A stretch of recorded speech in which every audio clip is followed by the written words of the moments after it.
Have you ever wondered if your next colleague, competitor, or even your boss could be an AI?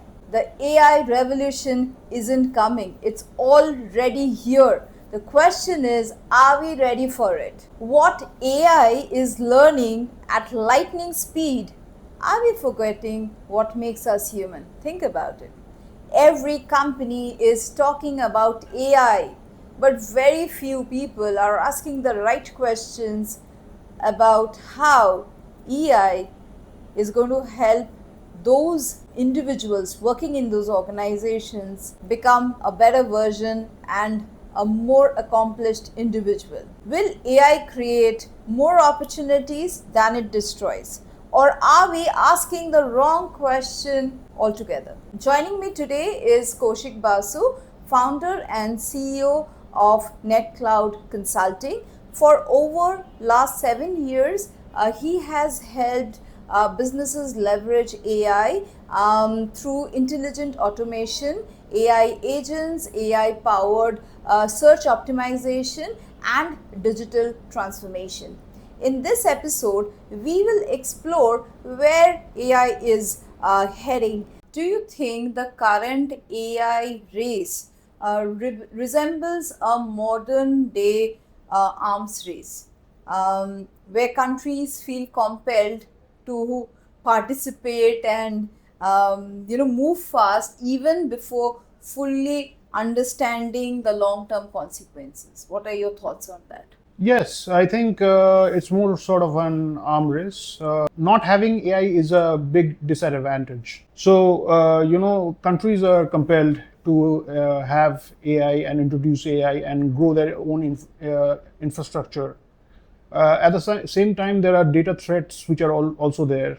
So if you look at the data centers which are there in the world, India has just started growing their own data centers in Bangalore and close to Mumbai and Pune and all of that. And the large companies have started investing in India as far as data centers are concerned. So data is one of the things which was there outside, and AI use structured data in order to get work done. So our data was being shifted. So all the data that we were putting into AI was getting shifted. So so this is one of the reasons. This is just one reason as to why a country needs to adapt to AI and the policies and the process of implementing AI into the picture, also in robotics and also in warfare and everything else.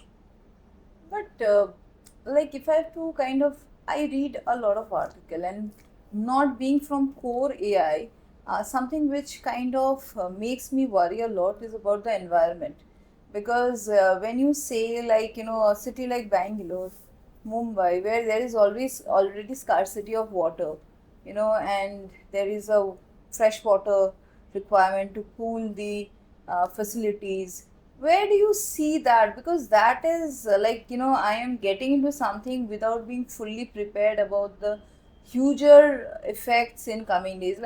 The way we've grown over the last few years, like as in human, man, I would say society in general across various continents. We see what is happening in Europe. 1,300 people lost their lives just because of some summer heat, which is an unthinkable condition in Europe. So, what are your thoughts? Because then, where does environment come into all of this? Because it's just not data. It's just not data centers. There has to be some conversations around environment too. Well, the primary things that drives AI are CPUs and data centers. Now, as far as how that works is, it obviously has a deep impact on the environment. The reason being the fact that this systems, these GPUs and these data centers produce huge amount of heat, which goes into the environment directly, which used to be cooled, water cooled. Now it is controlled via air conditioning and other practices like liquid cooling systems and all that, which is definitely not water, but that is a different thing.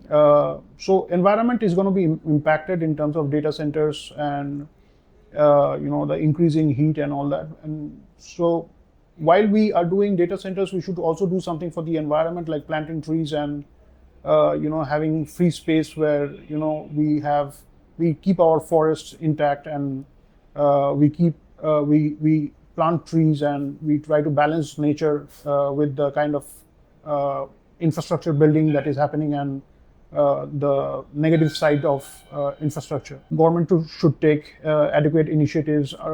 Other than growing AI, they should also take the nature very seriously, and look into Mother Nature, and try to grow it and support it. How can governments strike the right balance where they are encouraging AI innovations and preventing misuse without shifting progress or creating too many roadblocks? Well, the government should hold people responsible for who are developing AI applications, and also have certain governance policies which are there at this point of time, like the DPDP, and which is coming in force. Encourage ethical AI in terms of implementation, and should hold people accountable for implementing such things, because AI infrastructure, people who hold AI infrastructure and have AI in agentic setup and infrastructure, they are incredibly they have an incredibly powerful tool which they can use in any manner whatsoever. So the government should have some restrictions and laws which will prevent from unethical use and damaging people's data and identity and all of that. If an AI system makes a harmful decision in healthcare, finance, recruitment, or law enforcement, who should ultimately be accountable? The developer, the company, the user, or the regulator? I think not the user. I think the company, the developer, and and whoever is associated with that particular application should be held responsible, and not one of them should be held responsible. If there is a new thing that is happening, which has already been, the other things have been prevented, and there is a new thing that has come up, the government should take immediate steps in order to rectify that particular new inception that has happened from happening it further or repeating it further, and blocking it at the same time, so that it doesn't cause harm to others. Okay. We hear a lot about agentic AI. Since you have the background of, kind of enabling agentic AIs across various domains, why don't you explain in a layman's term, maybe in a regional language also, if possible, what it is and how does it serve our purposes? Agentic AI is just like humans. It is agent. It's a artificial agent. So it can do things that we humans can, and it can do it autonomously without any human intervention. It can decide, and it can criticize, and it can heal itself automatically without any human intervention, and do the process. That is what we call as MAS, which is known as multi-agent system. So we have one agent which is the decision maker, one is a critic, one is the task doer, and the other is a quality checker. So we have four agents, a block of four agents which does a particular task. And then we have guardrails, and guardrails in the sense that whatever data is being handled, that is kept safe. And also there is no jailbreaking. Jailbreaking is something when an agent decides on something and does the task which is not to be done, which is outside the scope of that particular task. The agent is doing that particular thing. Say, for example, you want the agent to go ahead and do a research on the best cameras that are available in the market. The agent does that and purchases the camera on your behalf. That is not to be done without your consent. So that jailbreaking does not happen. So we ensure that, and the agent is basically capable of doing anything that you can possibly do, and it is smarter than most of the human beings that are most of the human beings at this point of time. So that is an agent. Okay. And like since you've already explained us how what agentic AI is, and you also explained that who should be held responsible in case something rogue happens, are there any areas of human life where AI should never ever be given the right to make any decision, regardless of how advanced it has become? I think governance is one thing where AI should never be allowed to, when I say governance, I mean government decisions and all that. Public decisions are not to be manipulated by AI ever. As far as those are the sectors where AI should not be involved in any manner whatsoever. So bureaucratic decisions and government decisions are something that AI should not intervene. Beyond this, in our daily lives, do you have any ideas on it? Because I am expecting, like all other people, that AI will become a very integral part of our life, and maybe in 5 7 years down the lane, we'll all have our cooks being replaced with uh, you know uh, humanoids, and they will be helping us with our daily affairs. And of course, there are already a lot of mechanisms, but I am looking a little futuristic, maybe 6 7 years down the lane. Yeah. So AI should not try to become your family member or your partner. It can never be, and it will only pull you down in any. When I say you, I don't necessarily mean you. I'm saying about generalized type of people. It will only make them more lonely and more secluded, and they will ultimately lose their mental sanity when they keep interacting with an AI bot over time and not mix with people.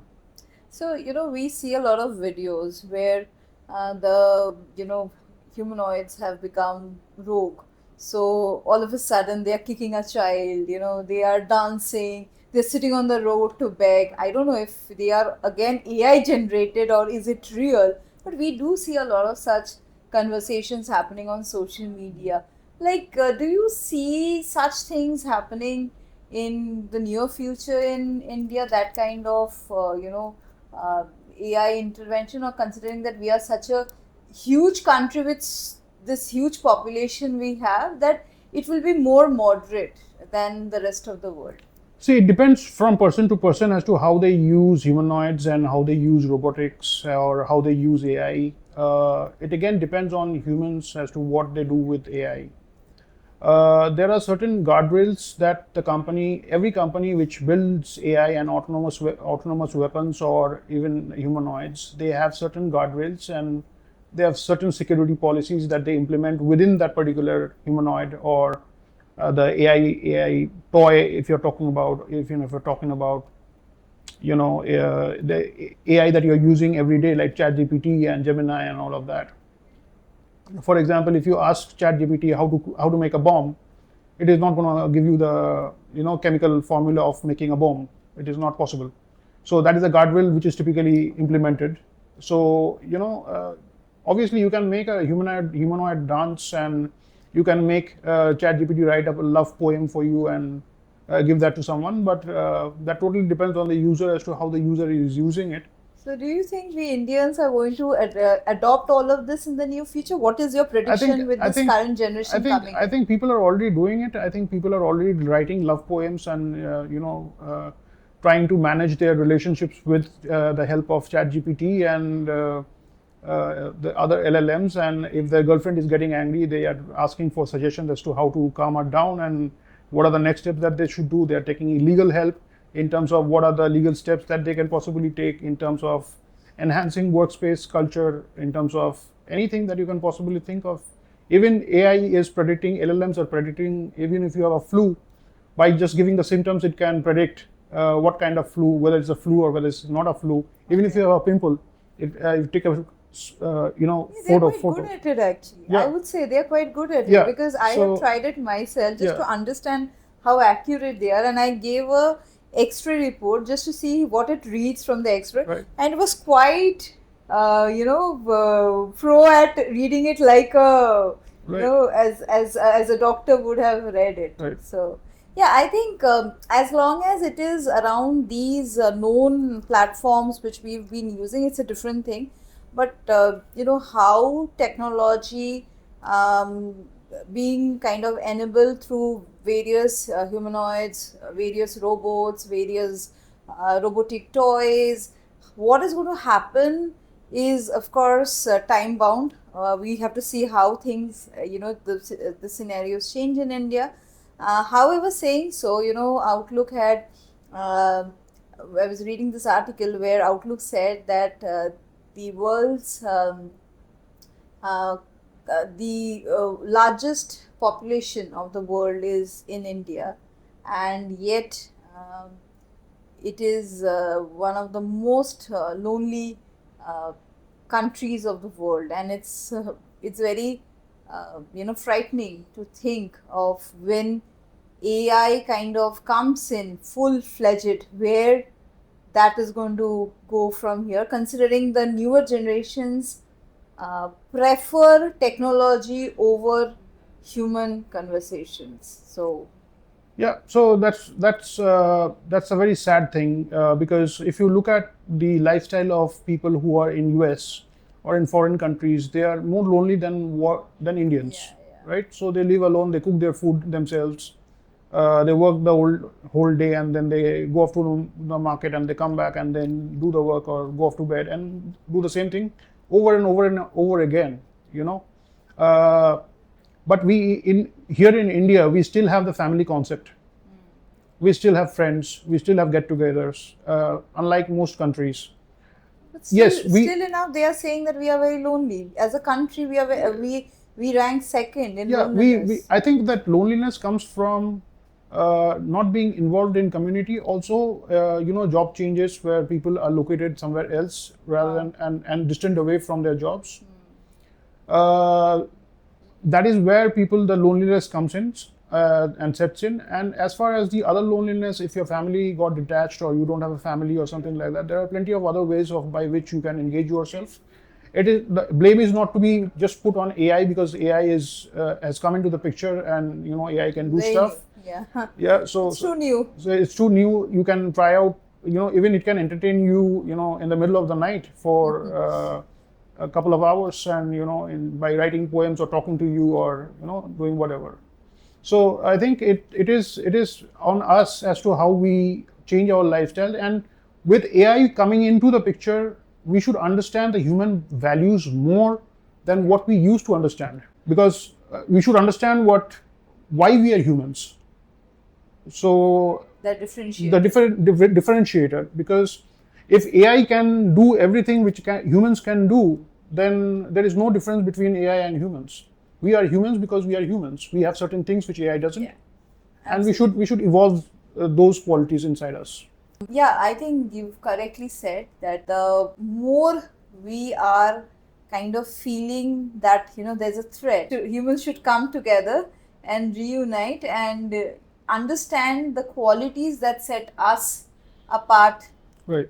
because at the end of the day we are the creators. Right. So I guess that is something which we need to keep in mind, rather than being bogged down that it is being created, it is going to be there to take away our jobs. So like, now that we've come to the end of the conversation, my understanding of this entire 1.5 hours conversation was that it's imperative for human beings to understand our own strengths, take actionables wisely, as there will be some technology disruptions, and prepare Right. for that. And instead of turning into those lonely souls, we should actually step out Right. and be part of those communities, those fraternities, those experiences where you feel alive.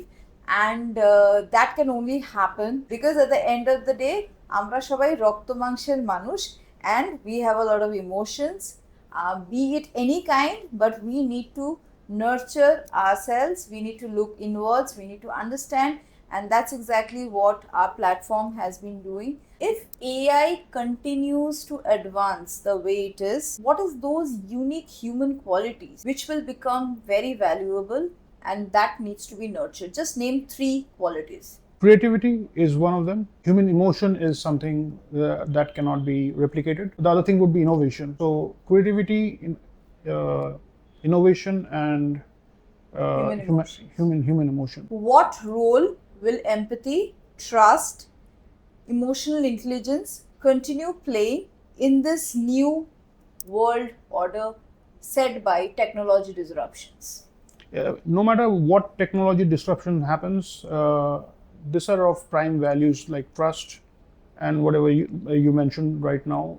Those cannot be replaced, and those are the foundation of human beings to rely on and to scale to a level where they adapt new technologies and transform. If you had to define emotional sustainability for the upcoming generation who is just entering the workforce, what would you ask them to trade on? Emotional sustainability, in the sense, I think if it is work, like work-life balance, I would say the work should be work, and the personal life should be the personal life, and it should not be mixed, and AI should not be everywhere, or your work should not be everywhere. It is more sort of how you balance your life rather than distinguishing between AI and people. So that is how you should how you need to balance your life, and you should ensure that you have sufficient quality time with your people, and have a community of people, have groups of friends, and enjoy your time with them, and share your thoughts, share your heart, and do your work. When you have to do work, use AI and just scale and grow. So now we are going to move into that last segment, and this is the rapid fire round. So one word or one sentence answers only. AI in one word. Transformation. Human skills that AI can never replicate. Emotions. Remote work, blessing or a burden. Blessing. What book should everyone read in the AI era? Sapiens. A technology leader you admire. Sam Altman. Community or productivity, which matters more long term? Community. One thing organizations should invest in besides AI. People. What worries you most about AGI? Ethical use. What excites you more about AI? The work that it can do at this point. I think if you have to ask me this, because I am very hopeful that AI will be used in the medical sciences very aptly, and it's going to make a huge difference for, and help in curing a lot of diseases in the future, right? Yes. Could you kind of speak a little bit about what is AGI? So AGI is an agent, autonomous agent, which is smarter than any human that we can think of, like Einstein, and it has the knowledge of research level knowledge, and it has all the inputs that possibly that is there on this planet, and it can take decisions, and it can act autonomously without any human intervention, and that is AGI.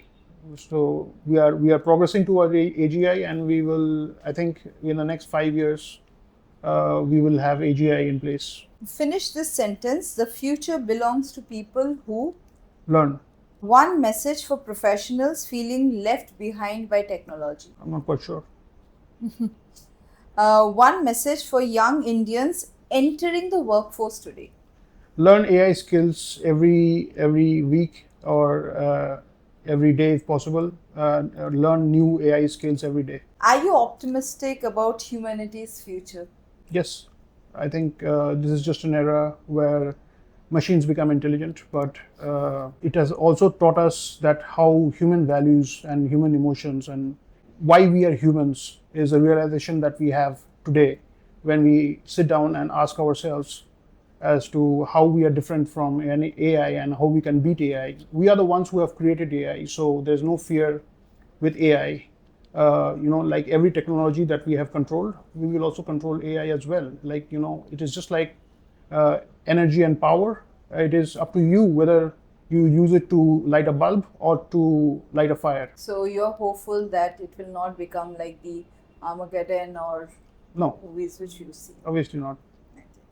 And your last question, 20 years from now, when people look back at this AI revolution, what do you hope humanity will have learned, not about machines, but about ourselves?